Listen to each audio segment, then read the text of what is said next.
And what, pray tell, do we seek at the Watcher's Palace? Oh, come off it, friend! You know full well why we're here. The time has come for you to return to Etheris and help your brethren prepare for their journey here and beyond. Forgive me, Livingway, but I cannot in good conscience proceed with this plan.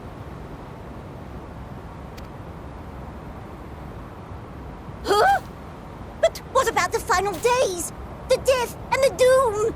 Oh, we have to hurry before it's too late.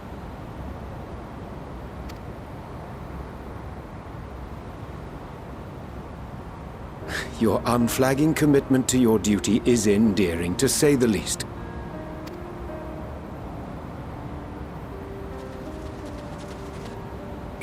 Oh, bugger!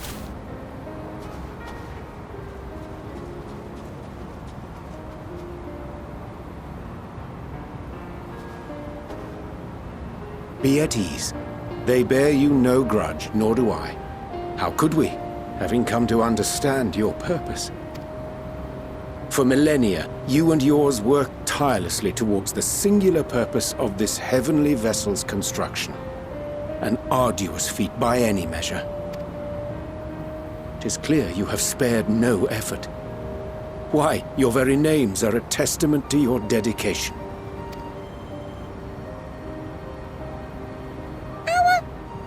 Our names? I'm not sure I understand what you're getting at.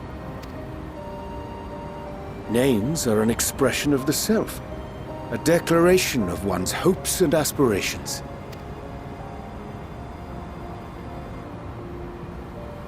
Your use of contemporary, uncomplicated nomenclature doth ensure clarity of purpose. There can be no doubt that your love for the people of Aetheris is boundless and pure.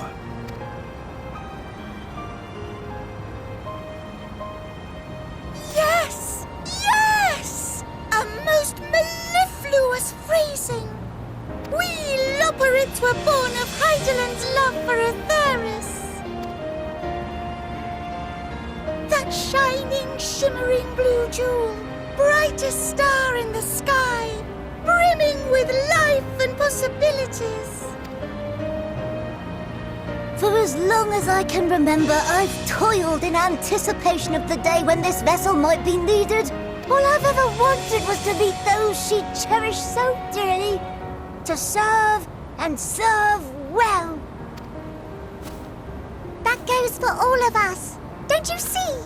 So help us help them. Lead them here where we can keep them safe. If there's anything wrong with what we've built, we'll fix it. We'll make it right.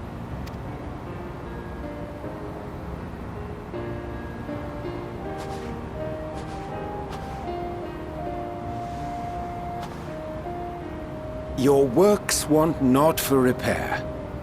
Yet there remaineth much for you to learn of men and your own kin besides.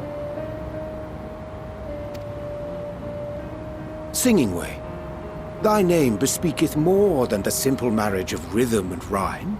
The songs of Aetheris are beyond counting, and span the length and breadth of emotion. Maps are monuments to man's pioneering spirit and his devotion to charting the furthest reaches of our star. Many have devoted their lifetimes to exploratory pursuits, to venture unto the highest mountains and the deepest oceans in search of unknown frontiers. And thou, my friend, I do not think we've met. My name is Puddingway. Puddingway? Yes, indeed. A name of deep and abiding significance, I'm sure, but one perhaps better communicated through delicious deeds than tasteless words. A judicious application of fey magics at a later juncture may be appropriate. And Livingway. 'Tis no easy feat to convey the significance of thy moniker.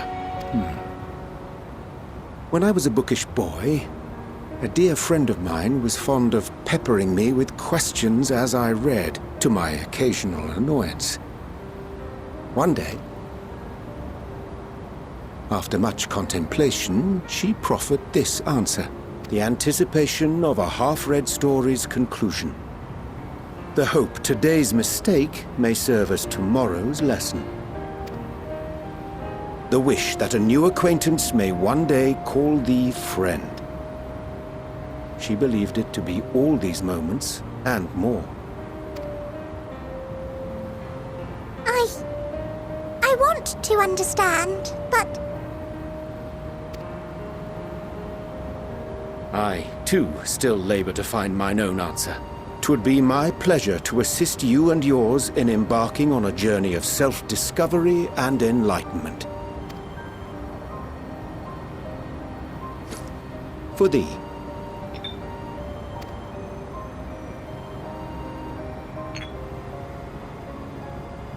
Ink as blue as the waters of Aetheris. Made in haste, though I assure thee, the quality has not suffered for it.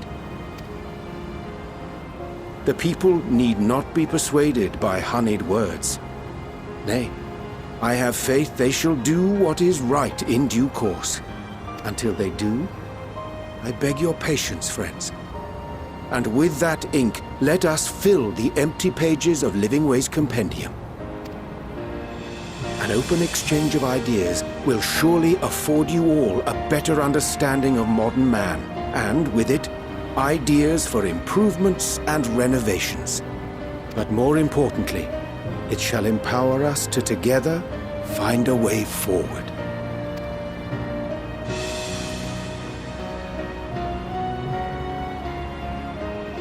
I hope you're right. Thank you for this lovely gift.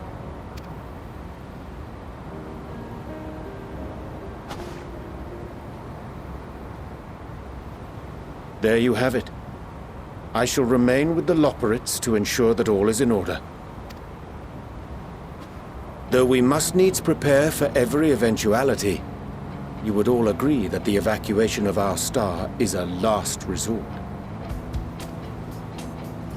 To accept failure is to accept the demise not only of our star, but that of Reen's, of all reflections, and the souls that call them home. Which is why I have every faith that you shall fight to the last, that such drastic measures may prove unnecessary. Should the worst come to the worst, and I pray deeply that it won't, I'll take comfort in knowing preparations were made under your watchful eye.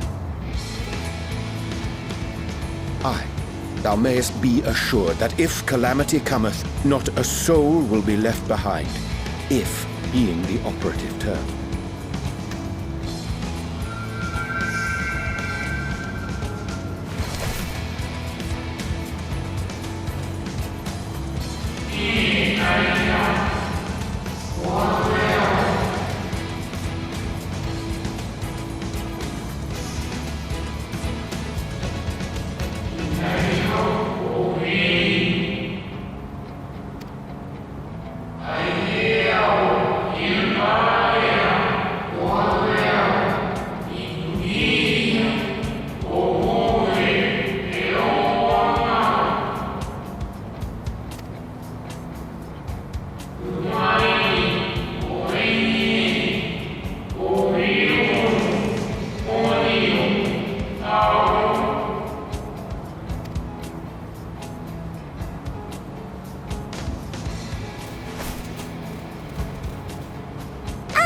I hate to interrupt, but I feel like I need to make amends for all the secrecy. Think nothing of it. We haven't been the most gracious of guests. Do convey our apologies to Growingway and the others. But of course! And when next we welcome more guests from Aetheris, we'll have learned to be much more hospitable hosts. Oh, and circling back to the matter of inappropriate secrecy, we ought to discuss our benefactors. Agreed. The Sharlayan Forum, yes? What? How did you know? The more I heard, the more obvious it became. The Forum's aims align closely with those of your anonymous patrons. A telling coincidence would be an understatement. Though had we not taken it upon ourselves to peruse certain restricted tones in Labyrinthos, we might still be unaware of their plans. But let us continue this discussion upon our return. I dare say we have kept Alphino and the others waiting long enough.